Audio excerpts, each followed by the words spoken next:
ഭക്ഷണം നിയന്ത്രിക്കുക, കഴിക്കുന്ന ഭക്ഷണം ചുരുക്കുക, പഥ്യം.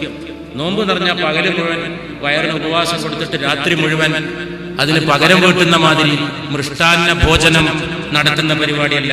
ലോകത്ത് എല്ലാവരും നോമ്പിന്റെ സംസ്കാരത്തിലേക്ക് വന്നാൽ മാനവരാശി ചികിത്സക്ക് മുടക്കുന്ന പണത്തിന്റെ 1/3 ലാഭിക്കാൻ കഴിയും എന്നാണ് ഗവേഷണത്തിലൂടെ തെളിയിക്കപ്പെട്ടിട്ടുള്ളത്. എല്ലാവരും നോമ്പിന്റെ സംസ്കാരത്തിലേക്ക് വന്നാൽ മനുഷ്യർ ചികിത്സക്ക് വേണ്ടി ചെലവഴിക്കുന്ന പണത്തിന്റെ 2/3 ലാഭിക്കാൻ കഴിയും. കുറഞ്ഞ ഭക്ഷണം കഴിക്കുന്നവരുടെ കുറഞ്ഞ ആരാധന കൊണ്ട് അള്ളാഹു തൃപ്തിപ്പെടും. പുണ്യ റസൂൽ ഭക്ഷണം കുറച്ച് കഴിക്കുന്നവന്റെ കുറഞ്ഞ ഇബാദത്തിൽ അള്ളാഹു തൃപ്തിയാവുന്നു. എന്താ കാരണം? ആ കുറഞ്ഞ ഭക്ഷണം തന്നെ ഒരു ഇബാദത്താണ്. തീറ്റ കുറക്കൽ ഒരു ഇബാദത്താണ്. ഒരുപാട് ഭക്ഷണം കഴിക്കൽ ഒരു നല്ല ഏർപ്പാടല്ല. ഭക്ഷണം നിയന്ത്രിക്കുന്ന ഒരു ഇബാദത്തുണ്ട്. അതുകൊണ്ട് ആ ആള് കുറഞ്ഞ ഇബാദത്ത് ചെയ്താൽ തന്നെ അല്ലാഹു സ്വീകരിക്കും.